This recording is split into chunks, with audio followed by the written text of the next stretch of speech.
Raizada mention garden area. सुबह 8:15 बजे। Raizada mention के बाहर आज सुबह का नज़ारा किसी फिल्म के क्लाइमैक्स जैसा लग रहा था। मेंशन का भारी लोहे का मेन गेट बंद था, लेकिन उसके बाहर मीडिया वालों की भीड़ किसी भयानक तूफान की तरह जमा हो चुकी थी। हर तरफ सिर्फ कैमरों की फ्लैश लाइट चमक रही थी और न्यूज़ रिपोर्टर के माइक आपस में टकरा रहे थे। शहर के हर बड़े न्यूज़ चैनल की ओबी वैन घर के बाहर लाइन से खड़ी थी। राजआदा मेंशन की सिक्योरिटी गार्ड्स बहुत मुश्किल से पसीना पसीना होते हुए उन मीडिया वालों को गेट फाड़ने से रोकने की कोशिश कर रहे थे। पूरे शहर में बस एक ही खबर आग की तरह फैल चुकी थी कि बिजनेस वर्ल्ड के सबसे बड़े और सबसे रूड बिलियनियर रोहन रायजादा ने अपनी कंपनी के सीईओ की कुर्सी को लात मार दी है, और वो भी सिर्फ अपनी पत्नी के लिए। अंदर मेंशन के बड़े से लकड़ी के दरवाजे के पास अबिका खड़ी थी। उसका दिल इतनी जोर से धड़क रहा था कि उसे अपनी धड़कनें अपने कानों में सुनाई दे रही थी। उसने एक लाइट पीच कलर का सिंपल सा सूट पहना हुआ था और उसके बाल खुले हुए थे। उसे आज से पहले कभी इतने सारे कैमरों और लोगों का सामना करने का मौका नहीं मिला था। उसका शरीर एक अजीब से डर से कांप रहा था। तभी रोहन सीढ़ियों से नीचे आया। उसने एक सिंपल ब्लैक टी शर्ट और डार्क ग्रे ट्राउजर पहना हुआ था। बिना अपने थ्री पीस बिजनेस सूट के भी उसका ऑरा किसी राजा से कम नहीं लग रहा था। उसके चेहरे पर एक रिलैक्स लेकिन बहुत ही खतरनाक सा एटीट्यूड था। रोहन ने अविष्का को कांपते हुए देखा तो वो सीधे उसके पास गया और बिना कुछ कहे उसका हाथ बहुत ही मजबूती से अपने हाथ में पकड़ लिया। रोहन के हाथ की वो गर्माहट अविष्का के ठंडे पड़ चुके शरीर में एक नई हिम्मत भर रही थी। डर लग रहा है? रोहन ने बहुत ही सॉफ्ट आवाज में पूछा। अविष्का ने रोहन की गहरी डार्क ब्राउन आंखों में देखा और धीरे से सिर हिलाया। रोहन, बाहर बहुत सारे लोग हैं। अगर उन लोगों ने हमारे रिश्ते के बारे में उल्टे सीधे सवाल किए तो? अगर किसी ने हमारी फेक मैरिज वाली बात को सच साबित करने की कोशिश की तो तुम्हारा पूरा करियर और इमेज हमेशा के लिए बर्बाद हो जाएगी। मुझे तुम्हारे लिए बहुत डर लग रहा है। रोहन के चेहरे पर एक बहुत ही प्यारी और कॉन्फिडेंट स्माइल आ गई। उसने अपने दूसरे हाथ से अविष्का के चेहरे पर आ रहे बालों की लटों को पीछे किया। जब तक मेरा हाथ तुम्हारे हाथ में है अभी, तुम्हें या मुझे दुनिया के किसी भी इंसान से डरने की जरूरत नहीं है। रोहन की आवाज में एक ऐसा जादू था जो अविष्का के अंदर के सारे डर को खत्म कर रहा था। आज हम दुनिया को वो सच दिखाएंगे जिसे कोई न्यूज़ चैनल कभी झुटला नहीं पाएगा। बस मेरे साथ चलना और मेरा हाथ मत छोड़ना। अविष्का ने एक गहरी सांस ली और हाँ में सिर हिला दिया। अब उसे किसी बात का डर नहीं था, क्योंकि रोहन उसके साथ था। कुणाल, रोहन ने पीछे मुड़कर देखा जहाँ कुणाल खड़ा था। गेट खुलवा दो। कुणाल ने तुरंत गार्ड्स को वाकी टाकी पर इंस्ट्रक्शन दिए। मेंशन का भारी दरवाजा जैसे ही खुला, बाहर का शोर और भी ज्यादा तेज हो गया। रोहन अविष्का का हाथ थामे हुए बहुत ही शान से बाहर निकला। दोनों जैसे ही मेंशन की सीढ़ियों से नीचे गार्डन एरिया की तरफ उतरे, कैमरों की किलिक किलिक की आवाजें एकदम से पागल कर देने वाली स्पीड से बढ़ गईं। हवा से अविष्का के बाल हल्के हल्के उड़ रहे थे और रोहन ने अविष्का का हाथ इतनी मजबूती से पकड़ा हुआ था जैसे वो पूरी दुनिया को साइलेंट मैसेज दे रहा हो कि इसे मुझसे कोई नहीं छीन सकता। सिक्योरिटी गार्ड्स ने मीडिया वालों को एक रस्सी के पीछे रोक कर रखा था। रोहन और अविष्का उस रस्सी से कुछ कदम की दूरी पर जाकर रुक गए। रोहन ने अपना एक हाथ अपनी ग्रे स्वेट पैंट की पॉकेट में डाला और बहुत ही किलर एटीट्यूड के साथ सामने खड़े रिपोर्टर्स की तरफ देखा। उसका वो लुक देखकर ही आधे रिपोर्टर्स का शोर एकदम से शांत हो गया। सबको लगा था कि रायजादा ग्रुप का सीईओ अपनी कुर्सी छीनने के बाद डिप्रेशन में होगा, अपना चेहरा छुपाएगा। लेकिन यहाँ तो रोहन पहले से भी ज्यादा कॉन्फिडेंट और पावरफुल लग रहा था। सबसे आगे खड़े एक फेमस न्यूज चैनल के रिपोर्टर ने हिम्मत करके अपना माइक रोहन की तरफ किया और चिल्लाते हुए सवालों की झड़ी लगा दी। मिस्टर रायजादा, कल शाम को अचानक खबर आई कि आपने रायजादा ग्रुप के सीईओ पोस्ट से रिजाइन कर दिया है। क्या यह सच है कि बोर्ड ऑफ डायरेक्टर्स ने आपको आपकी पत्नी की वजह से कंपनी से बाहर निकाल दिया है? तभी दूसरा रिपोर्टर अपना कैमरा आगे करते हुए चिल्लाया, सर, क्या यह सच है कि अविष्का मैम आपके सबसे बड़े बिजनेस राइवल्स यानी रावत खानदान की नातिन है? क्या आपने किसी साजिश के तहत उनसे शादी की थी या फिर वो कोई जासूस है? और फिर तीसरे रिपोर्टर ने वो सवाल पूछ लिया जिसका अविष्का को सबसे ज्यादा डर था। मिस्टर रोहन, कुछ महीने पहले तक मीडिया में आपके गे होने के बहुत सारे रूमर्स थे, और फिर अचानक रातों रात आपकी ये शादी एक मिडिल क्लास लड़की से हो गई, और अब मिस्टर अधिराज रायजादा ने इस लड़की को घर से निकाल दिया है और अपना घर छोड़ दिया है। तो क्या आपकी यह शादी सिर्फ एक फेक कवर अप है? क्या यह सिर्फ एक दिखावा है अपनी गे वाली में सुधारने के लिए? फेक वर्ड सुनते ही अविष्का की सांसें गले में ही अटक गई। उसने डरकर रोहन की तरफ देखा। उसे लगा कि अब रोहन का गुस्सा आउट ऑफ कंट्रोल हो जाएगा और बात बिगड़ जाएगी। लेकिन रोहन का रिएक्शन बिल्कुल अलग था। उसके जबड़े सख्त जरूर हुए थे, और उसकी आंखों में एक ऐसा गुस्सा आ गया था जिसे देखकर सामने खड़े रिपोर्टर के पसीने छूट गए। लेकिन रोहन ने अपना आपा नहीं खोया। रोहन ने एक कदम आगे बढ़ाया और उस रिपोर्टर के हाथ से वो माइक खुद अपने हाथ में ले लिया। आप लोगों के पास बहुत सारे सवाल हैं। रोहन की डीप और भारी आवाज जैसे ही माइक के जरिए पूरे गार्डन में गूंजी, वहां एकदम पिन ड्रॉप साइलेंट छा गया। बड़े से बड़ा रिपोर्टर भी अब मुंह खोलने की हिम्मत नहीं कर रहा था। और आज मैं यहाँ आप लोगों के हर एक बेवकूफ़ी भरे सवाल का जवाब देने ही आया हूँ।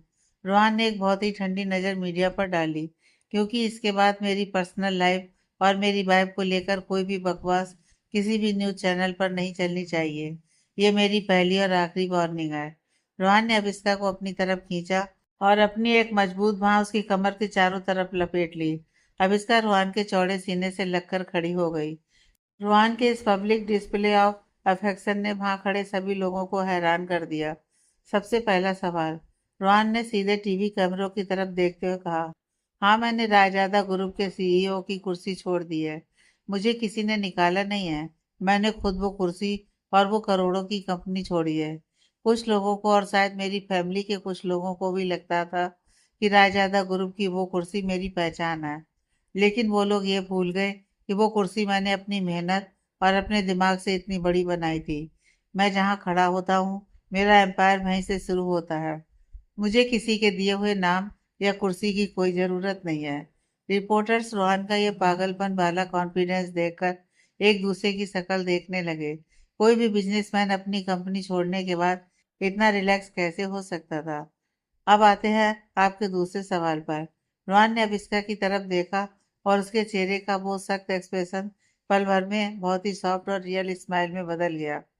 मेरी वाइफ अविष्का, आप लोग पूछ रहे हैं कि क्या ये रावत खानदान से है? हाँ, ये अपराजिता रावत की बेटी है। लेकिन इससे मुझे या अविष्का को कोई फर्क नहीं पड़ता। अविष्का किसी राइवल खानदान की कोई साजिश नहीं है। वो मेरी जिंदगी का सबसे खूबसूरत सच है, जो मुझे एक्सीडेंटली मिल गया। रोहन ने वापस मीडिया की तरफ देखा, और उसकी आवाज एकदम लोहे जैसी सख्त हो गई। और आप लोग जो ये फेक शादी और रूमर्स की बकवास कर रहे हैं ना, अपने कान खोलकर सुन लीजिए। मेरी वाइफ अभिष्का मेरे लिए मेरी कंपनी, मेरे सीईओ के टाइटल और मेरी सारी दौलत से बहुत ऊपर है। कल मेरे सामने चॉइस रखी गई थी कि या तो मैं अपनी कंपनी और सीईओ की कुर्सी चुन लूं, या फिर अपनी अभिष्का को। और मैंने एक सेकंड भी नहीं लगाया अपनी अभिष्का को चुनने में। अभिष्का की आंखों में अब आंसू आ गए थे। वो चाहकर भी खुद को रोने से नहीं रोक पा रही थी। रोहन सबके सामने, इतने बड़े कैमरों के सामने, इतनी बेबाकी से अपने प्यार का इजहार कर रहा था। वो दुनिया को चीख चीख कर बता रहा था कि अविष्का ही उसकी सबसे बड़ी प्रायोरिटी है। अविष्का को लगा जैसे उसका दिल खुशी से फट जाएगा। जिस इंसान को अपने प्यार के लिए करोड़ों का बिजनेस एम्पायर ठोकर मारने में कोई डर ना लगे, क्या आपको लगता है कि उसकी शादी फेक हो सकती है? रोहन का सवाल सीधा उस रिपोर्टर के मुंह पर करारा तमाचा था, जिसने फेक शादी की बात उठाई थी। रिपोर्टर का सिर शर्म से नीचे झुक गया, और उसने अपना कैमरा थोड़ा नीचे कर लिया। अब इसका मेरी कोई मजबूरी नहीं है, वो मेरी सबसे बड़ी ताकत है। रोहन ने माइक में बोलते हुए अविष्का के माथे पर सबके सामने एक बहुत ही प्यारा और लंबा किस किया। कैमरों की फ्लैश लाइट इस परफेक्ट रोमांटिक मोमेंट को कैप्चर करने के लिए और भी ज्यादा तेज हो गई। रोहन ने अपने होंठ हटाए और अविष्का की आंखों में झांकते हुए एक बहुत ही प्यारी स्माइल दी। फिर उसने वापस मीडिया की तरफ देखा। रायजादा ग्रुप मेरा पास्ट था। रोहन ने अपनी बात को खत्म करते हुए बहुत ही क्लियर वर्ड्स में कहा। मेरी असली दौलत, मेरी प्रेजेंट और मेरा फ्यूचर यहाँ मेरे साथ खड़ी है। और अगर अपनी वाइफ से प्यार करने के लिए मुझे 1000 बार भी सड़क पर आना पड़े, तो मैं खुशी खुशी आऊँगा। अब अगर आप लोगों को मेरे बारे में कोई और र्यूमर फैलाना है तो शौक से फैलाइए, लेकिन याद रखिएगा कि रोहन रायजादा अपनी वाइफ के खिलाफ एक सिंगल शब्द भी बर्दाश्त नहीं करेगा। That's all. रोहन ने माइक वापस उस रिपोर्टर के हाथ में थमाया। वहां खड़े सारे मीडिया वाले एकदम सुन्न रह गए। कुछ फीमेल रिपोर्टर तो रोहन की बातें सुनकर इतनी ज्यादा इम्प्रेस हो गई थी कि उन्होंने वहीं खड़े खड़े ताली बजाना शुरू कर दिया। एक बिलियनियर ने लाइव टीवी पर अपने प्यार के लिए अपनी सारी दौलत कुर्बान करने की बात मान ली थी। ये किसी मॉडर्न फेयरी टेल से कम नहीं था। रोहन ने अभिष्का का हाथ फिर से पकड़ा और बिना पीछे मुड़े बहुत ही एटीट्यूड के साथ उसे लेकर वापस मेंशन के अंदर आ गया। पीछे मीडिया वाले पागलों की तरह उनकी तस्वीरें लेते रहे, लेकिन अब किसी की हिम्मत नहीं थी कि वो एक भी नेगेटिव सवाल पूछ सके। मेंशन का भारी दरवाजा जैसे ही अंदर से बंद हुआ, बाहर का सारा शोर एकदम से कट गया। हॉल में एक अजीब सी शांति छा गई। अब इसका वही दरवाजे के पास खड़ी रह गई। उसके आंसू अब रुकने का ही नाम नहीं ले रहे थे, लेकिन ये आंसू दुख के नहीं, बहुत ज्यादा खुशी और रिलीफ के थे। हाल में कुणाल और दादी माँ सामने ही खड़े थे। कुणाल ने जोर से सीटी बजाई और दोनों हाथों से ताली मारते हुए बोला, सुपर भाई, वाट ए ब्लॉकबस्टर परफॉर्मेंस। कसम से मजा आ गया। आपने तो मीडिया वालों की बोलती ही बंद कर दी। अब किसी भी चैनल की हिम्मत नहीं होगी जो आपकी और भाभी की शादी को फेक बोलने की कोशिश भी करे। दादी माँ ने मुस्कुराते हुए अपने आंसू पोंछे और आगे बढ़कर रोहन के गाल पर हाथ रखा।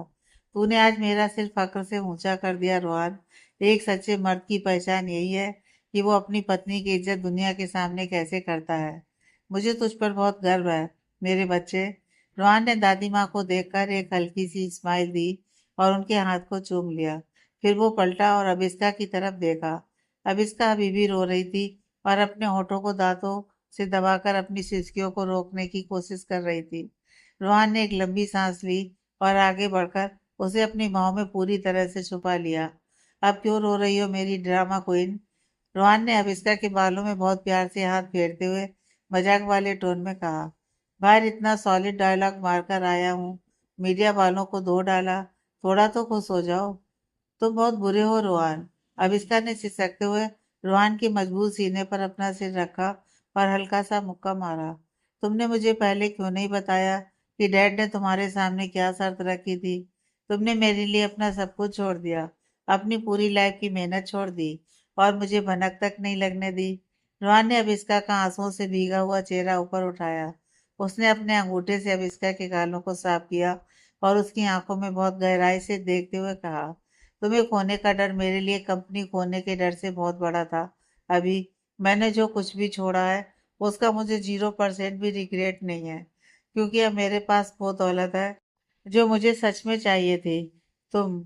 आविष्का ने अपनी बाहें रुहान के गले में डाल दी और उसे बहुत जोर से गले लगा लिया। अब कोई कॉन्ट्रैक्ट नहीं था, कोई फेक शादी का डर नहीं था। आज से उनकी एक नई शुरुआत होने वाली थी। तो मिस्टर एक्स सीईओ, आविष्का ने आंसुओं के बीच अपनी वो चुलबुली मुस्कान वापस लाते हुए रुहान से पूछा, अब आपका आगे का क्या प्लान है? क्योंकि आपकी ये वाइफ बहुत खर्चीली है। मुझे मेरे नए क्लाउड किचन के लिए बहुत सारे बर्तन, गैस स्टोव और सामान चाहिए। रुहान जोर से हंस पड़ा। उसकी उस रियल हंसी से पूरा हॉल गूंज उठा। कल रात से जो घर में एक अजीब सी टेंशन और घुटन का माहौल था, वो पूरी तरह से खत्म हो चुका था। Don't worry Mrs Raizada, Ruhan ने अपनी एक आंख मारते हुए बहुत ही फ्लर्टी अंदाज में कहा, तुम्हारे क्लाउड किचन के बर्तन खरीदने के लिए तुम्हारे हस्बैंड के पर्सनल बैंक अकाउंट में अभी भी इतने पैसे हैं कि हम पूरी दुनिया आराम से घूम सकते हैं। कल से हम अपना एक नया ऑफिस और एक नया बिजनेस शुरू करेंगे, फ्रॉम जीरो। लेकिन इस बार हम दोनों साथ मिलकर काम करेंगे। रोहन की आंखों में एक नया सपना और एक नई चमक थी। उसने अपना एम्पायर खोया जरूर था, लेकिन अब वो अपनी आविष्का के साथ मिलकर एक नई दुनिया बसाने के लिए पूरी तरह से तैयार था। उधर दूसरी तरफ शहर के एक महंगे होटल के कमरे में टीवी स्क्रीन पर रोहन का ये मीडिया वाला इंटरव्यू देखकर अधिराज राजदादा ने गुस्से में अपना कांच का गिलास सामने दीवार पर दे मारा था। गिलास के हजारों टुकड़े हो गए थे। उनका रोहन को बर्बाद करने का प्लान पूरी तरह से फ्लॉप हो गया था। रोहन झुका नहीं था, बल्कि वो और भी ज्यादा मजबूत होकर सामने आया था। उधर शहर के दूसरे कोने में अधिराज राजदादा ने अपने ऑफिस में एक फाइल पटकी। महेश रावत की नातिन मेरे घर में राज कर रही है और मेरे बेटे उसकी गुलामी कर रहे हैं। ये मैं बर्दाश्त नहीं करूंगा। अधिराज चिल्लाए। उस लड़की का सच अब सबके सामने आना ही होगा, चाहे इसके लिए मुझे किसी भी हद तक जाना पड़े। अधिराज की आंखों में वो पुरानी नफरत फिर से जाग उठी थी। उन्हें लग रहा था कि अब इसका की शकल उन्हें बार बार रावत परिवार को उस धोखे की याद दिला रही है। उन्हें नहीं पता था कि जिसे वो नफरत कर रहे हैं वो दरअसल उनका अपना एक पुराना जख्म है, जो अब इसका के आने से फिर से हरा हो गया है। उन्होंने ठान लिया था कि भाई ये सब ऐसे नहीं चलने देंगे, फिर इसके लिए चाहे उन्हें अपने बेटे से ही दूर क्यों ना होना पड़े। की नफरत सभी रिश्तों पर हावी हो रही थी। राजआधा मेंशन शाम का वक्त। मेंशन के अंदर अभी भी मीडिया के ड्रामे के बाद भी शांति छाई थी कि तभी एक गाड़ी रुकने की आवाज आई। रोहन और अविष्का भी हॉल में दादी माँ के साथ ही थे कि दरवाजा खुला और मिस्टर अधिराज राजआधा अंदर दाखिल हुए। उनके चेहरे पर वही पुरानी नफरत और गुस्से की लकीरें थीं, लेकिन इस बार उनकी आंखों में एक अजीब सी ठंडक थी, जैसे वो कोई बहुत बड़ा फैसला करके आए हों। बहुत अच्छा तमाशा किया बाहर मीडिया के सामने तुम दोनों ने। अधिराज की आवाज भारी सन्नाटे को चीरती हुई गूंजी। रुआन अधिराज के आगे आकर खड़ा हो गया। डैड, मैंने अपना फैसला सुना दिया है। अब इस घर में बहस की कोई जगह नहीं बची है। अधिराज ठंडी हंसी हंसे। फैसला तुमने सुनाया है रुआन, लेकिन इस घर का मालिक अभी भी मैं हूँ। तुम्हें लगा कि तुम कंपनी छोड़ दोगे और मैं तुम्हें इस आलीशान महल में बैठकर अपनी नफरत को रोज चुनौती देने दूंगा। अधिराज ने हाथ में पकड़े कुछ पेपर्स टेबल पर फेंके। ये इस घर के बेदखली के पेपर्स हैं। अगर तुम्हें उस रावत की बेटी के साथ अपनी दुनिया बसानी है तो जाओ, लेकिन मेरी घर की छत के नीचे नहीं। आज इसी वक्त तुम ये घर छोड़कर जा रहे हो। अधिराज, ये तुम क्या कर रहे हो? दादी माँ चिल्लाई। रुहान तेरा बेटा है और अब इसका इस घर की बहू। नहीं माँ, अधिराज गरजे। रुहान ने अपनी चॉइस कर ली है। अब ये और इसकी पत्नी मेरे साथ इस घर में नहीं रह सकते। और आप कहीं नहीं जाएंगी। आप और कुणाल मेरे साथ यहीं रहेंगे। अब इसका का चेहरा सफेद पड़ गया। उसने रुहान का हाथ थाम लिया। उसे पता था कि ये होने वाला है, लेकिन इतनी जल्दी उसे यकीन नहीं हो रहा था। मैं भाई के बिना नहीं रहूंगा। कुणाल आगे आया। उसकी आवाज में गुस्सा था। रुहान ने कुणाल के कंधे पर हाथ रखा और उसे एक तरफ ले गया। रुहान की आंखों में एक अलग ही चमक थी। उसने धीरे से कुणाल के कान में कहा, शांत हो जा कुणाल। डैड गुस्से में है और वो दादी माँ को अकेला छोड़ देंगे। तुझे यहीं रुकना होगा। लेकिन भाई, कुणाल ने कुछ कहना चाहा। सुन मेरी बात, रोहन ने धीमी आवाज में लेकिन बहुत गंभीरता से कहा। डैड, अगला कदम क्या उठाएंगे हमें पता होना चाहिए। तू यहाँ रहेगा तो तू हमारा जासूस बनेगा। दादी माँ का ख्याल भी तुझे ही रखना है। समझ रहा है मैं क्या कह रहा हूँ? कुणाल ने रोहन की आंखों में देखा और धीरे से सिर हिलाया। वो समझ गया कि रोहन उसे एक मिशन पर छोड़कर जा रहा है। जासूस, स्पाई और मिशन जैसी बातें, इन सब चीजों को लेकर कुणाल हमेशा ही एक्साइटेड रहता था। और रोहन ये बात जानता था, इसलिए उसने इस वक्त यही इस्तेमाल किया जिससे वह कुणाल को यहाँ पर रोक सके। और उसकी यह चाल कामयाब भी हो गई।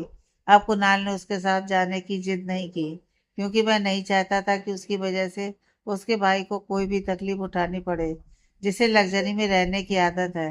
रोहन मुड़ा और उसने अविष्का की तरफ देखा। अभी अपना सामान उठाओ, हम जा रहे हैं। अविष्का ने अपनी आंखों के आंसू पोंछे और ऊपर कमरे की तरफ भागी। आधे घंटे के अंदर वो दोनों अपने छोटे से सूटकेस के साथ नीचे खड़े थे। वही सूटकेस जो अविष्का ने कल रात पैक किया था, आज वाकई घर से बाहर ले जाने के लिए तैयार था। दादी माँ, अपना ख्याल रखिएगा। अविष्का ने दादी माँ के पैर छुए। दादी माँ रोने लगी। अविष्का ने फिर कुणाल की तरफ देखा और उसे गले लगाया। कुणाल, ध्यान रखना सबका। जैसे ही वो दोनों मेंशन की दहलीज पार करने वाले थे, रुहान रुका। उसने बिना बुढ़े अधिराज से कहा, डैड, आपने आज मुझे घर से नहीं निकाला, बल्कि आपने अपनी जिंदगी से अपना वो आखिरी सहारा भी निकाल दिया जो आपकी करवाट को खत्म कर सकता था। अपना ख्याल रखिएगा। रुहान और अविष्का भारी मन से मेंशन से बाहर निकले। रात का अंधेरा घना था और ठंडी हवाएं चल रही थी। अब हम कहाँ जाएंगे रुहान? अविष्का ने कांपती आवाज में पूछा। वहां जहाँ से तुम्हारी अपनी दुनिया शुरू हुई थी, अभी तुम्हारे अपार्टमेंट में। रुहान ने उसकी आंखों में देखते हुए कहा। अविष्का का अपार्टमेंट? रात 11:30 बजे अविष्का ने कांपते हाथों से अपने अपार्टमेंट का ताला खोला। यहाँ धूल जमी थी क्योंकि वो हफ्तों से यहाँ नहीं आई थी। जैसे ही लाइट जलाई, उसे सामने अपनी बड़ी बहन कीर्ति सोफे पर सोती हुई दिखी। मैं भूल गई थी कि उसने एक चाबी अपनी कीर्ति दी को भी दे रखी है, इमरजेंसी इस्तेमाल के लिए। जब उसके पास रहने की कोई जगह ना हो, मैं यहाँ पर रख सकती थी, इसलिए शायद वह भी यहाँ पर थी। कीर्ति की नींद खुल गई। उसने अपनी आंखें मली और सामने रोहन और अभिष्का को सूटकेस के साथ देखकर चौंक गई। अभी और रोहन जी, आप इतनी रात को? कीर्ति उठी और अभिष्का के पास आई। दीदी। अविष्का ने कीर्ति को देखा और उसकी हिम्मत टूट गई। वो सीधे अपने दीदी के गले लगकर फूट फूट कर रोने लगी। कीर्ति ने अविष्का को संभाला और उसे सोफे पर बैठाया। अविष्का ने उसे सारी बात बताई कि कैसे रोहन ने कंपनी छोड़ी और कैसे डैड ने उन्हें घर से निकाल दिया। कीर्ति ने रोहन की तरफ देखा। उसकी नज़रों में रोहन के लिए बहुत सम्मान था। रोहन जी, अविष्का ने मुझे सब बताया था कि आप दोनों की शादी कैसे हुई, लेकिन आज आपने जो किया उसके लिए वाकई कलेजा चाहिए। दीदी, आप प्लीज मुझे रूहानी बुलाइए। रूहान ने एक थकी हुई स्माइल दी। हम यहाँ कुछ दिन आपके साथ रह सकते हैं? पागल है क्या रूहान? कीर्ति ने उसे टोकते हुए कहा। यह अब इसका का ही घर है और आप मेरे भाई जैसे हैं। अब ये घर अब हम सबका है। सॉरी, मैं आप लोगों की प्राइवेसी में दखल नहीं देना चाहती, लेकिन मैं जल्दी अपना इंतजाम कहीं और कर लूंगी। इसका ने तुरंत ही दी की बात पर कहा। नहीं दी, कैसी बातें कर रही हो? यहाँ पर 2 रूम है, हम आराम से एडजस्ट कर लेंगे। आपको कहीं जाने की ज़रूरत नहीं है। वैसे भी आपको मेरी हेल्प करनी होगी। कीर्ति ने अभिष्का को पानी पिलाया और सामान सेट करने में मदद की। अभिष्का अपने छोटे से घर में वापस आ गई थी, लेकिन इस बार वो अकेली नहीं थी। अगले कुछ घंटे रोहन और अभिष्का ने मिलकर अपना कमरा साफ किया। छोटा सा बेड, हल्की सी लाइट, सब कुछ राजदादा मेंशन के मुकाबले बहुत छोटा था, लेकिन यहाँ अधिराज की नफरत की दीवारें नहीं थी। रोहन अभिष्का के पास बैठा और उसका हाथ अपने हाथ में लिया। थक गई हो ना? अभिष्का ने अपना सिर रोहन के कंधे पर रख दिया। नहीं, बस सुकून महसूस कर रही हूँ। यहाँ कम से कम कोई हमें अलग करने की धमकी नहीं देगा। लेकिन लड़ाई अभी शुरू हुई है। अभी रोहन ने खामोशी से दीवार की तरफ देखते हुए कहा। जीरो से शुरू करना आसान नहीं होगा, लेकिन तुम्हारे साथ मुझे हारने का डर नहीं है। तभी रोहन के फोन पर एक मैसेज आया। कुणाल का था। भाई, डैड कमरे में बंद है और किसी से बात नहीं कर रहे हैं। आप फिक्र मत करना, मैं यहाँ मोर्चा संभाले हुए हूँ। आपकी जासूसी बिल्ली तैयार है। रोहन ने वो मैसेज अभिष्का को दिखाया और दोनों के चेहरे पर एक छोटी सी मुस्कान आ गई। मुसीबतें बड़ी थी, घर छोटा था, लेकिन उनका प्यार आज पहली बार आजाद महसूस कर रहा था। अभिष्का का अपार्टमेंट, सुबह 7:30 बजे। मुंबई की शोर शराबे वाली सुबह और खिड़की के बाहर से आती गाड़ियों की आवाजों ने रोहन की नींद खोल दी। रोहन ने अपनी आंखें मली और कुछ पलों के लिए उसे समझ में नहीं आया कि वह कहाँ है। उसे अपने आलीशान किंग साइज बेड और रेशमी चादरों की आदत थी, लेकिन आज वह एक बहुत ही छोटे से बेड पर था और कमरे की छत भी बहुत नीची थी। उसने बगल में देखा, अब इसका अभी भी सो रही थी। नींद में भी उसके चेहरे पर एक अजीब सी शांति थी। रोहन ने धीरे से उसके चेहरे पर आ रही बालों की लटों को हटाया। उसे याद आया कि कल रात क्या क्या हुआ। कैसे उसके अपने डैड ने उन्हें घर से निकाल दिया और कैसे वे आधी रात को इस छोटे से अपार्टमेंट में आए। रुहान बेड से उठा और बाहर हॉल में आया। वहां का नजारा देखकर उसके चेहरे पर एक छोटी सी मुस्कान आ गई। अभिष्का की बड़ी बहन कीर्ति किचन में थी और चाय बना रही थी। कीर्ति ने रुहान को देखते ही मुस्कुराकर कहा, गुड मॉर्निंग रुहान। पहली रात इस छोटे से घर में कैसी रही? मुझे पता है तुम्हारे लिए एडजस्ट करना मुश्किल होगा, लेकिन यहाँ चाय बहुत कड़क मिलती है। रुहान ने एक अंगड़ाई ली। सच कहूँ तो दीदी, मुझे लगा था कि नींद नहीं आएगी, लेकिन कल रात में जितना सुकून से सोया हूँ उतना राजदादा मेंशन में कभी नहीं सोया। वहां सिर्फ नफरत की दीवारें थीं। कीर्ति ने चाय का कप रोहान की तरफ बढ़ाया। ये तो शुरुआत है रोहान, अभी तो तुम्हें इस घर के नखरे झेलने होंगे। कभी नल खराब होगा तो कभी लाइट जाएगी। क्या तुम तैयार हो एक मिडिल क्लास आदमी वाली लाइफ जीने के लिए? रोहन ने चाय का एक घूंट लिया और उसकी आंखें चमक गईं। चाय वाकई लाजवाब है दीदी। और रही बात मिडिल क्लास आदमी की लाइफ की, तो मैं जीरो से शुरू करने में माहिर हूँ। बस अब इसका साथ है तो मुझे किसी चीज की फिक्र नहीं है। तब तक अब इसका भी आंखें मलते हुए कमरे से बाहर आ गई। उसने रोहन और कीर्ति को बातें करते देखा तो मुस्कुरा दी। Good morning. आप दोनों तो बहुत जल्दी उठ गए। सुबह जल्दी उठना पड़ता है अभी, वरना नहाने का पानी आना बंद हो जाएगा। तुझे तो याद ही होगा, कीर्ति ने मजाक करते हुए कहा। तीनों ने मिलकर चाय पी और फिर शुरू हुई इस छोटे से घर को सही करने की जद्दोजहद। रोहन, जिसने कभी खुद पानी का गिलास भी नहीं उठाया था, आज अभिष्का के साथ मिलकर झाड़ू पोछा करने और धूल साफ करने में लगा था।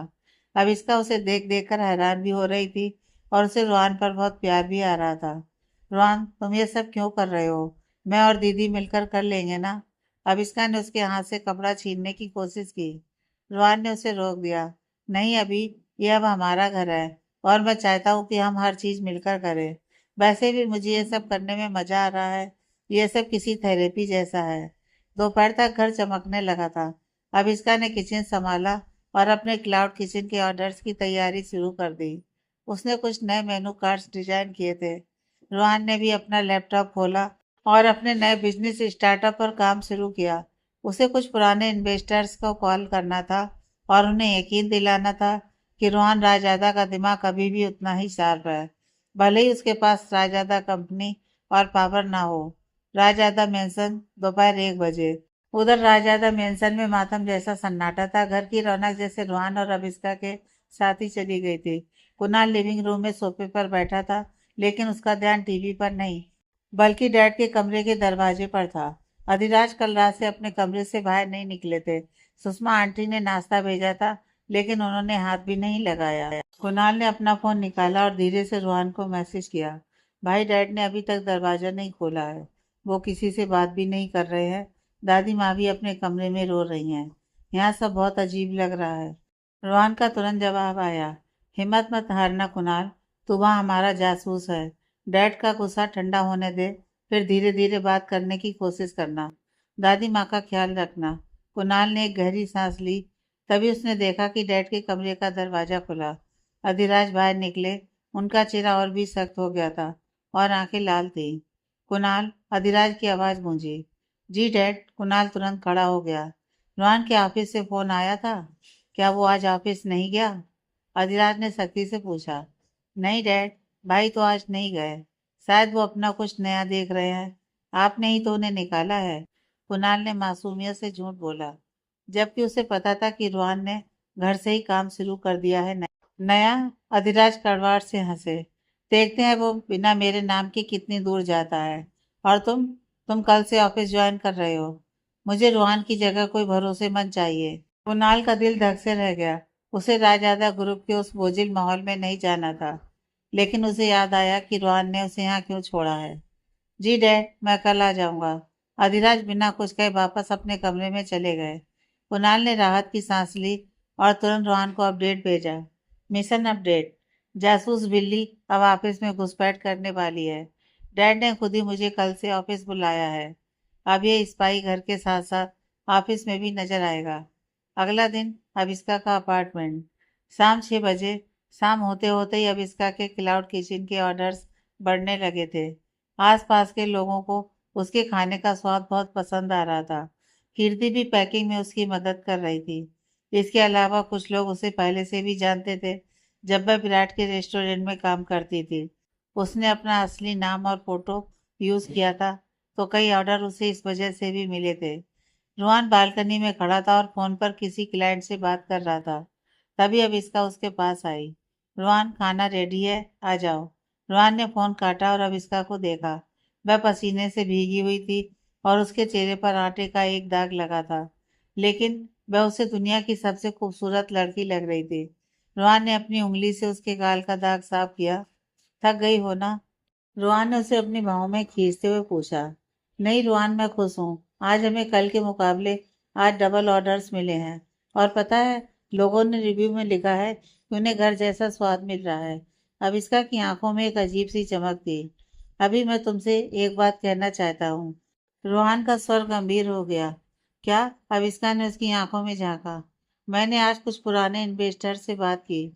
डैड ने मार्केट में यह खबर फैला दी है कि जो भी मेरे साथ काम करेगा, रायजादा ग्रुप उसे बर्बाद कर देगा।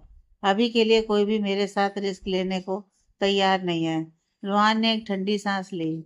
शायद कुछ वक्त के लिए हमें तुम्हारी इस क्लाउड किचन की इनकम पर ही निर्भर रहना पड़ेगा। अभिष्का ने रोहन का हाथ थाम लिया और उसे चूम लिया। रोहन, ये पैसे मेरे नहीं, हमारे हैं। तुमने मेरे लिए अपना सब कुछ छोड़ दिया। क्या मैं तुम्हारे लिए इतना भी नहीं कर सकती? और मुझे यकीन है कि तुम्हारा टैलेंट बहुत जल्द दुनिया को दिखेगा। डैड तुम्हें ज्यादा देर तक नहीं रोक पाएंगे। रोहान ने अविष्का को कसकर गले लगा लिया। इस छोटे से अपार्टमेंट की बालकनी में, जहाँ नीचे गाड़ियों का शोर था, उन दोनों को एक अलग ही सुकून महसूस हो रहा था। वैसे रुआन दीदी कह रही थी कि वो अपने लिए कोई और जगह देख लेंगी। हमें उन्हें रोकना होगा। आविष्का ने कहा। हाँ दीदी बहुत हेल्पफुल हैं। उनके होने से घर में रौनक रहती है। अब वह किचन में तुम्हारी हेल्प करती हैं और मैं नहीं रहूँगा तो मुझे ये सोचकर टेंशन नहीं होगी कि तुम अकेली हो घर पर। रुआन ने सहमति जताई। रात में तीनों ने मिलकर वही खाना खाया जो अविष्का ने बनाया था। कीर्ति और रोहन के बीच खूब बातें हुई। कीर्ति बहुत फ्रेंडली थी और भले ही वह अविष्का से 3-4 साल ही बड़ी थी, लेकिन फिर भी रोहन से शायद 1 साल बड़ी होगी। लेकिन वह भी उसे रिस्पेक्ट देते हुए दी कहकर बुला रहा था, इसलिए कीर्ति भी उसे एकदम छोटे भाई की तरह छेड़ रही थी। सुनो रोहन, कल सुबह तुम्हें नीचे जाकर दूध और ब्रेड लाना होगा। यहाँ होम डिलीवरी नहीं होती। कीर्ति ने उसे चिढ़ाया। ठीक है दीदी, और मैं अविष्का के लिए उसके क्लाउड किचन का सामान भी लाऊंगा। रोहन ने अविष्का की तरफ देखकर आंख मारी। अविष्का खुश हो गई और कीर्ति भी उसकी बातों से काफी इम्प्रेस लग रही थी। सब कुछ ठीक चल रहा था, लेकिन अविष्का के मन में एक अनजाना डर था। उसे पता था कि अधिराज रायजादा इतनी आसानी से हार नहीं मानेंगे। वो जरूर कुछ ऐसा करेंगे जिससे उनकी ये छोटी सी दुनिया फिर से उजड़ जाए। और अविष्का का डर सही भी था। उधर होटल के कमरे में अधिराज रायजादा एक फाइल देख रहे थे। तो अविष्का मल्होत्रा, या यूं कहूँ कि अविष्का रावत, तुम्हारी कमजोरी मुझे मिल गई है। अब देखते हैं रोहन तुम्हें कैसे बचाता है। अधिराज की आंखों में एक खतरनाक चमक थी। उन्होंने उस शख्स को फोन लगाया जिसे वो सालों से अपनी नफरत की लिस्ट में सबसे ऊपर रखते थे। महेश रावत। हेलो महेश, बहुत साल हो गए। तुम्हारी नातिन मेरे बेटे के साथ भाग गई है। क्या तुम उसे वापस नहीं बुलाना चाहोगे? अधिराज ने कड़वाहट भरी मुस्कान के साथ कहा। दूसरी तरफ से कॉल रिसीव हो गया था, लेकिन जानी पहचानी आवाज सुनने के बाद किसी ने कुछ नहीं बोला था। अविष्का का अपार्टमेंट। सुबह 8 बजे। मुंबई की भागदौड़ भरी सुबह शुरू हो चुकी थी। छोटे से अपार्टमेंट की खिड़की से आती हल्की धूप सीधे अविष्का के चेहरे पर पड़ रही थी। उसने अपनी आंखें खोली तो देखा कि रोहन उसके पास नहीं था। वह झटके से उठी। रायजादा मेंशन में रोहन कभी भी अविष्का से पहले नहीं उठता था।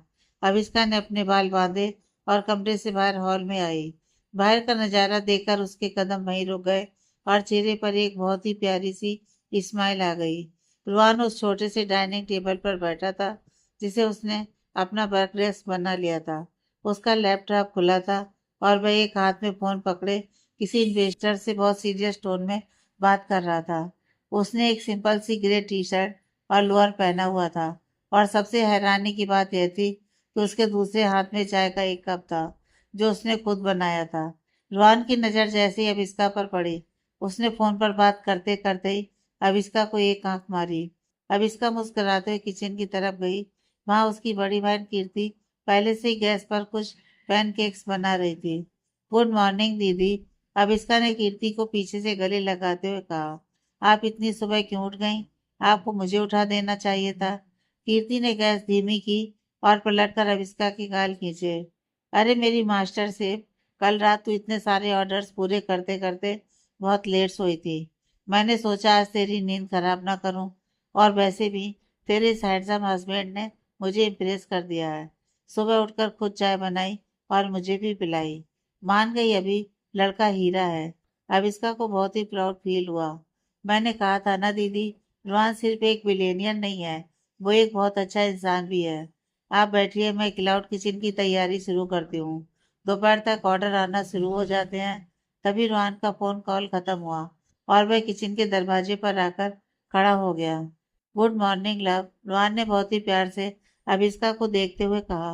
गुड मॉर्निंग रोहन, अभिष्का ने शर्माते हुए कहा, क्योंकि कीर्ति वहीं खड़ी थी। तुम्हारी मीटिंग कैसी रही फोन पर? रोहन ने एक गहरी सांस ली। स्ट्रगल चल रहा है अभी। डैड ने मार्केट में मेरे नाम को लेकर बहुत निगेटिविटी फैला दी है। कोई भी जल्दी मेरे प्रोजेक्ट में पैसे लगाने को तैयार नहीं है।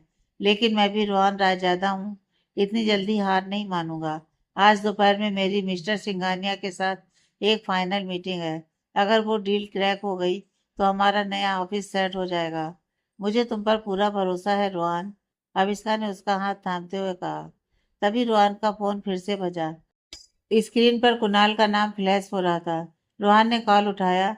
हाँ कुणाल बोल। ऑफिस पहुंच गया तू? हाँ भाई। दूसरी तरफ से कुणाल की आवाज बहुत घबराई हुई लग रही थी। भाई मैं अभी डैड के केबिन के बाहर से गुजर रहा था। मैंने डैड को फोन पर किसी से बात करते हुए सुना। उन्होंने कल रात ही महेश रावत मतलब अब इसका भाभी के नाना जी को कॉल कर दिया था।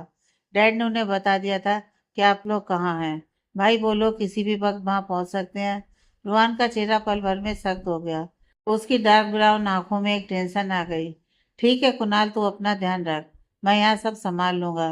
रोहन ने बात खत्म करके फोन रख दिया। क्या हुआ रोहन? कुणाल क्या कह रहा था? अविष्का ने रोहन के चेहरे का बदला हुआ रंग देखकर पूछा। रोहन कुछ कहता उससे पहले ही अपार्टमेंट की डोरबेल बहुत जोर से बजी।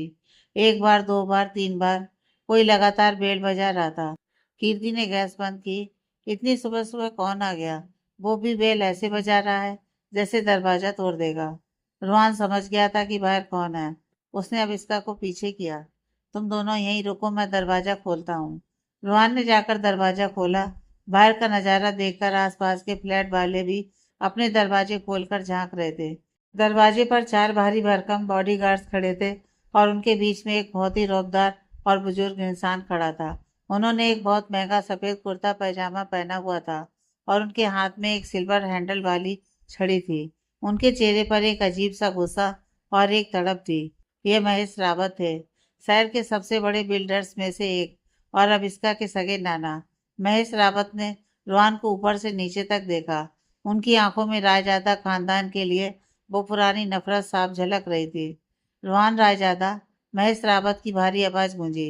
मुझे अंदर नहीं बुलाओगे या तुम्हारे बाप ने तुम्हें तहजीब नहीं सिखाई? रोहन अपनी जगह से एक इंच भी नहीं हिला। उसने अपना हाथ दरवाजे के फ्रेम पर रखा और बहुत ही ठंडे दिमाग से बोला। तहजीब तो मुझे बहुत अच्छे से सिखाई गई है मिस्टर रावत, लेकिन जो लोग बिना बुलाए दूसरों के घर में घुसने की कोशिश करते हैं उनके लिए मेरे पास सिर्फ एक ही जवाब होता है, बाहर का रास्ता। रोहन ये कौन है? अब इसका पीछे से आती हुई रोहन के बगल में खड़ी हो गई।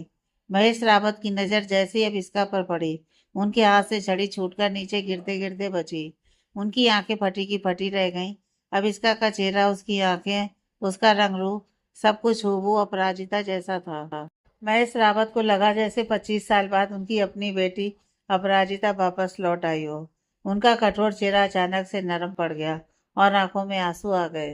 अपराजिता, उनके मुंह से कांपती हुई आवाज में अपनी बेटी का नाम निकला।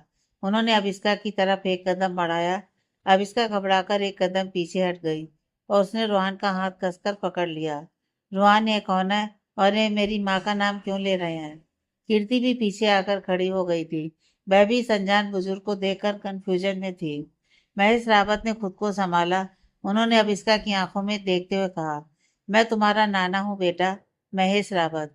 तुम्हारी माँ अपराजिता मेरी सबसे छोटी और मेरी सबसे लाडली बेटी थी। नाना भट्ट सुनते ही अविष्का को लगा जैसे किसी ने उसे जोर का झटका दिया हो। उसने बचपन से लेकर आज तक कभी अपने नन्हाल बालों की शक्ल नहीं देखी थी।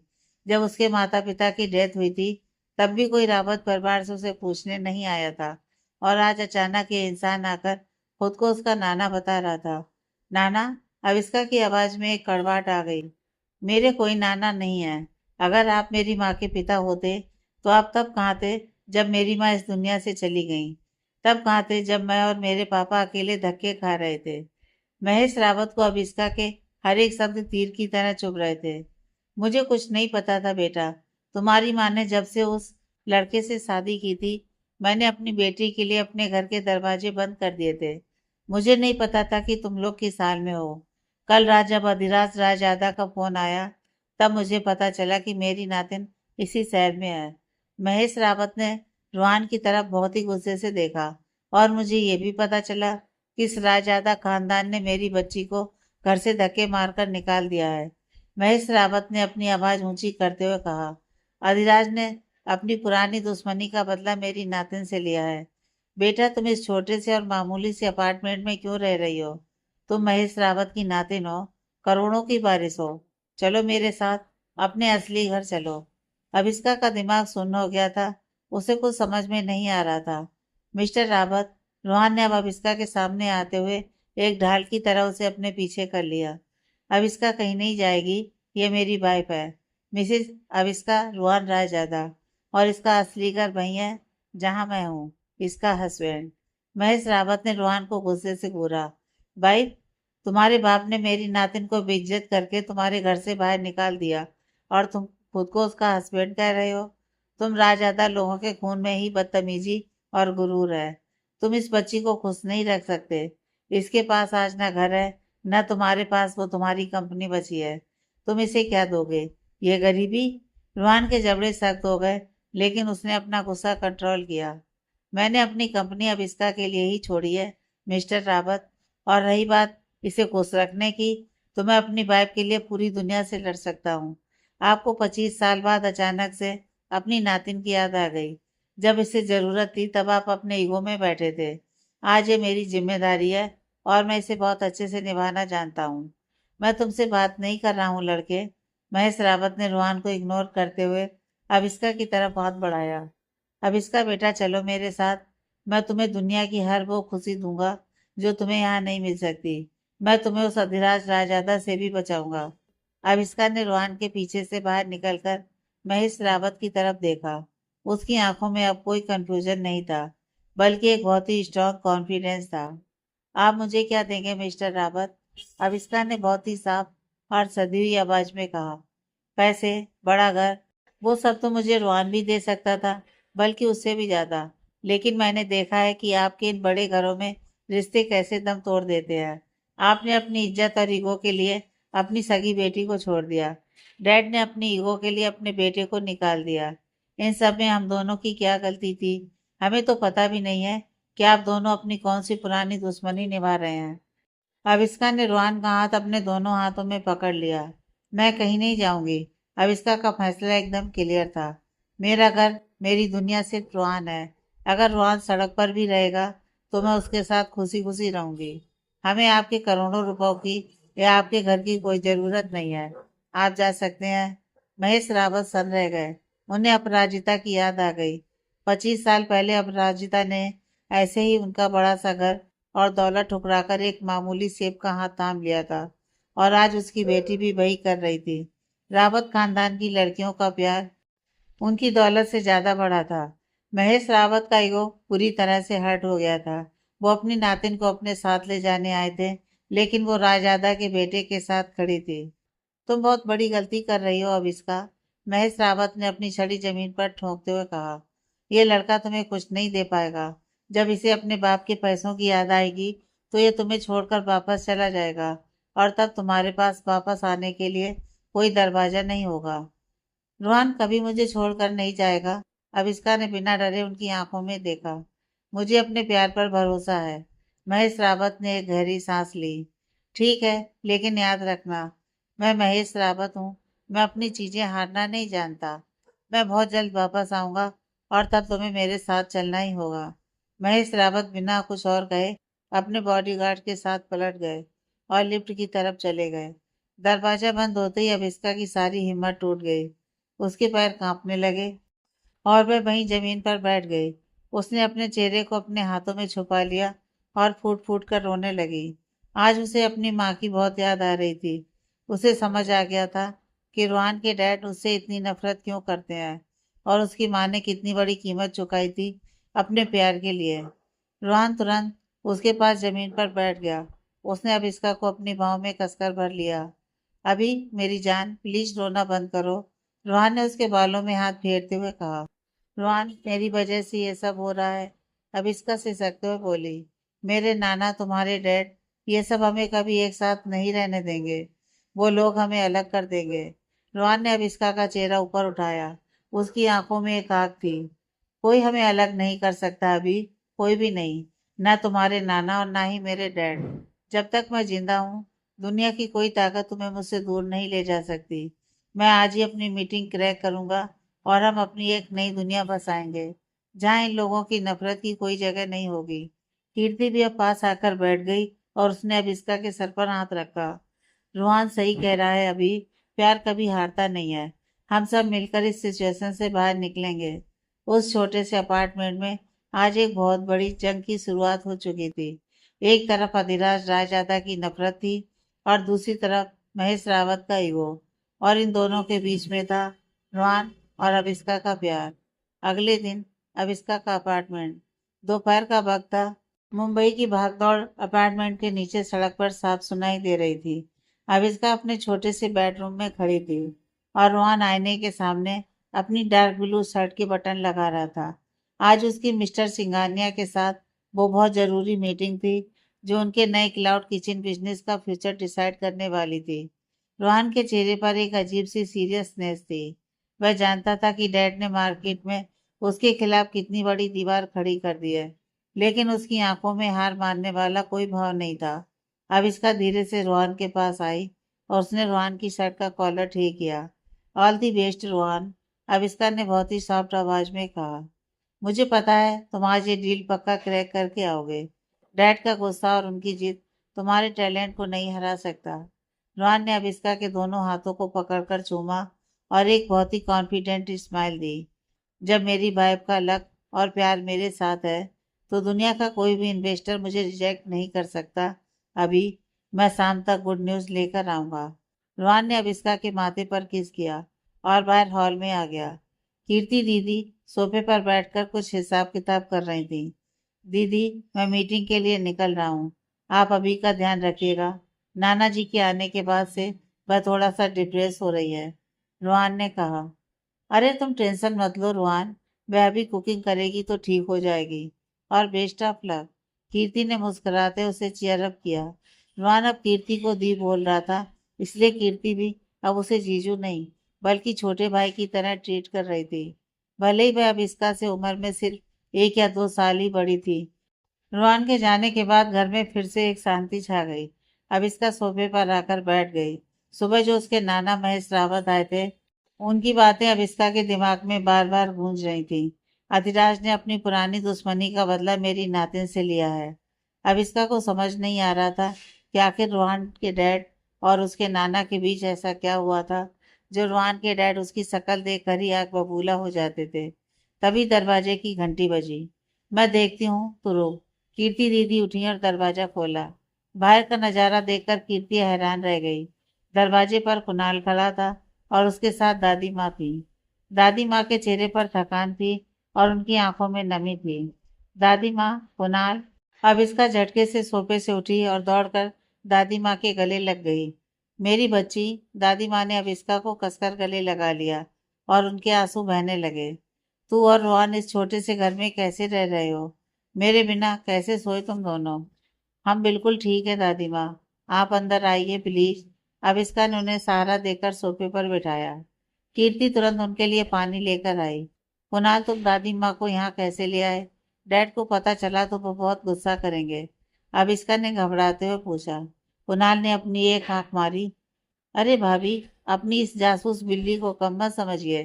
डैड घर पर है ही नहीं, वह ऑफिस में मीटिंग में बिजी है। और मैं दादी माँ को चुपके से पीछे वाले दरवाजे से लेकर आ गया। दादी को आप दोनों की फिक्र हो रही थी और मैं भी आप लोगों के बिना मेंशन में बहुत बोर हो रहा था। दादी माँ ने पानी पिया और अविष्का के चेहरे को अपने कांपते हाथों में लिया। अभी बेटा, मुझे कुणाल ने बताया क्या सुबह महेश रावत यहाँ आया था और वो तुझे अपने साथ ले जाना चाहता था और तूने रोहन के लिए उसे साफ मना कर दिया। हाँ दादी माँ, मेरा असली घर रोहन है। मैं उनके उन करोड़ों रुपयों के लिए रोहन को नहीं छोड़ सकती। अविष्का ने बहुत ही कॉन्फिडेंस से कहा। दादी माँ ने एक गहरी सांस ली और उनकी आंखों में एक बहुत पुराना दर्द उभर आया। मुझे पता था कि महेश रावत ये मौका नहीं छोड़ेगा। दादी माँ की आवाज भारी हो गई। अभी बेटा, तू बार बार पूछती है ना कि अधिराज तुझसे इतनी नफरत क्यों करता है। वो महेश रावत का नाम सुनते ही पागल क्यों हो जाता है। आज मैं तुझे वो सच बताऊंगी जो इस दुनिया में सिर्फ 3 लोगों को पता है, अधिराज, महेश रावत और मुझे। अब इसका का दिल जोर से धड़कने लगा। कीर्ति भी कुणाल के पास आकर ध्यान से सुनने लगी। 30 साल पहले की बात है, दादी माँ ने फ्लैशबैक की शुरुआत करते हुए कहा। अधिराज उस वक्त शहर का सबसे यंग और सबसे रूड बिजनेसमैन था। उसका ईगो और उसका गुरूर आसमान छूता था। रायजादा खानदान का नाम तब भी बहुत बड़ा था और उस वक्त हमारे सबसे बड़े बिजनेस पार्टनर थे महेश रावत। अब इसका चुपचाप सुन रही थी दोनों परिवारों ने मिलकर एक बहुत बड़ा फैसला ले लिया था। दादी माँ की आवाज में एक पीड़ा थी। अधिराज की शादी महेश रावत की सबसे छोटी और खूबसूरत बेटी अपराजिता से तय कर दी गई थी। यह सिर्फ एक शादी नहीं थी, ये दो सबसे बड़े बिजनेसमैन एम्पायर्स की एक बहुत बड़ी डील थी। अपराजिता, अपनी माँ का नाम सुनकर अविष्का की आंखों में आंसू आ गए। शादी का दिन तय हो गया। दादी माँ ने आके कहा, पूरे शहर में शाही शादी की चर्चा थी।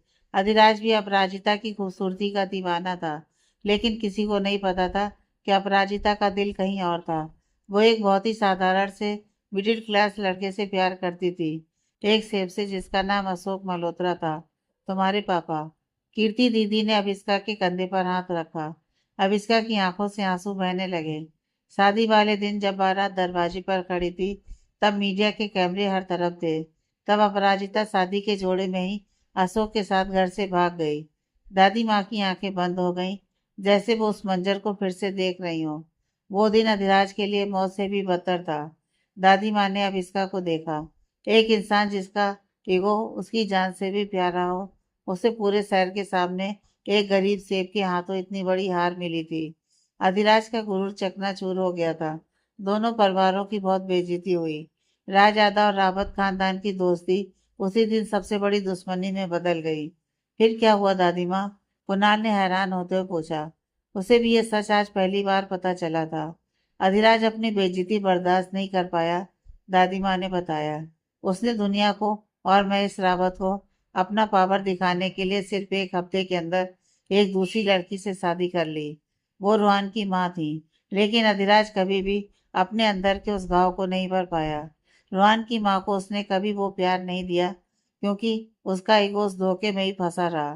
कुणाल के पैदा होने के कुछ साल बाद ही रोहान की माँ चल बसी और अधिराज एक पत्थर का इंसान बन गया। दादी माँ ने अब इसका हाथ पकड़ा।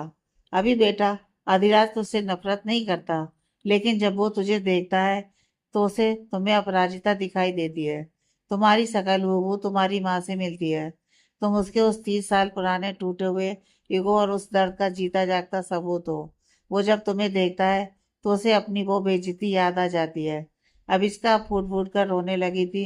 उसे समझ आ गया था कि डैड की वो नफरत दरअसल उनका वो बहुत गहरा जख्म था जो कभी भरा ही नहीं। डैड एक विलन नहीं थे, वो बस एक बहुत ही टूटे हुए इंसान थे जिन्हें उनके गुरूर ने अकेला कर दिया था। दादी माँ, अविष्का ने अपने आंसू पोंछते हुए कहा। डैड गलत नहीं है, उनका गुस्सा जायज है। मेरी माँ के एक फैसले ने उनकी पूरी लाइफ खराब कर दी, लेकिन मैं अपने डैड को इस दर्द में नहीं रहने दूंगी। मैं उनसे लड़ूंगी नहीं दादी माँ। मैं उनके इस 30 साल पुराने दर्द को हमेशा के लिए खत्म कर दूंगी। ये मेरा आपसे वादा है। अविष्का के इस फैसले ने दादी माँ और कीर्ति दोनों का दिल जीत लिया। आगे की कहानी नेक्स्ट पार्ट में।